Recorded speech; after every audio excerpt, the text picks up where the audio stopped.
Lionel মেসির বার্সেলোনার অধ্যায়ের অপ্রত্যাশিত সমাপ্তির পর জার্মান কোচ হ্যান্সি ফ্লিকের হাত ধরে এফসি বার্সেলোনা বলা যায় এই সিজনে একটি নতুন যুগে পদার্পণ করেছে। এর সবই লা মাসিয়া থেকে উঠে আসা তরুণ প্রতিভাদের জন্য সম্ভব হয়েছে। বিশ্বের সবচেয়ে জনপ্রিয় ক্লাবটি কেবল তার শিকড়ের দিকেই ফিরে যায়নি, বরং পুরো ফুটবল বিশ্বকে দেখিয়েছে যে সাফল্যের জন্য সবসময়ই শুধু বিশাল অর্থব্যয়ের প্রয়োজন হয় না। অভিজ্ঞ ফুটবলার ছাড়াও বিশ্বকে শাসন করা যায় তারুণ্যের উদ্দীপনা দিয়ে।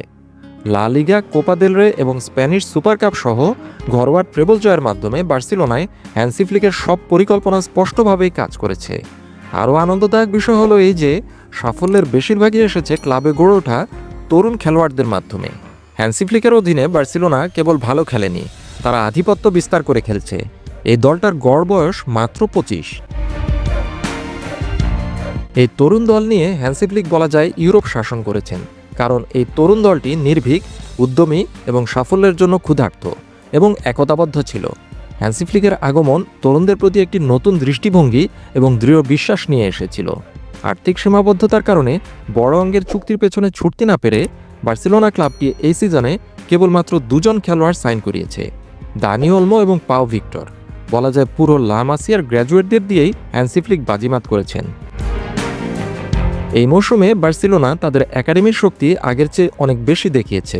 Lamine Yamal, Pau Cubarsi, Fermin Lopez, Marc Casado, Alejandro Balde, Gerard Martin এবং মার্ক বার্নেলের মতো খেলোয়াড়রা যখনই দরকার ছিল পুরো সিজনেই গুরুত্বপূর্ণ সময়ে জ্বলে উঠেছেন, দলের প্রয়োজনে এগিয়ে এসেছিলেন।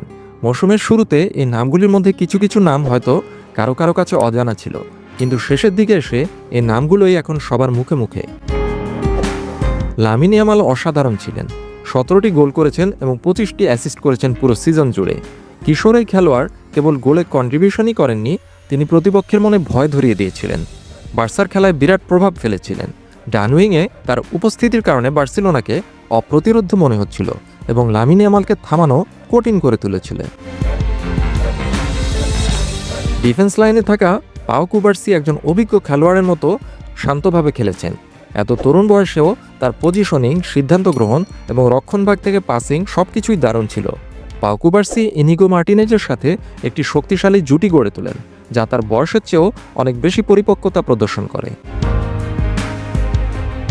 অন্যদিকে মার্ক বার্নেল এবং জেরার্ড মার্টিন হলেন আরও দুইজন একাডেমি তারকা, যারা এই মৌসুমে তাদের প্রথম দলে অভিষেক করেছেন। কোচ হ্যান্সি ফ্লিক গুরুত্বপূর্ণ ম্যাচগুলিতে জেরার্ড মার্টিনকে যথেষ্ট সুযোগ দিয়েছিলেন এবং তিনি দুর্দান্ত পারফরমেন্সের মাধ্যমে ম্যানেজারের আস্থার প্রতিদান দিয়েছেন। তাছাড়া মার্ক ক্যাসাডো মিডফিল্ডে তার নিয়ন্ত্রণ এবং স্মার্ট পজিশনিংয়ের জন্য প্রশংসিত হয়েছেন। এক পর্যায়ে তাকে ফ্র্যাঙ্কি ডিয়ংয়ের চেয়েও এগিয়ে রাখা হয়েছিল। এদিকে ফার্মিন লোপেজ বার্সেলোনাকে মিডফিল্ডের শক্তি এবং গোল স্কোরিং সক্ষমতা এনে দিয়েছিল।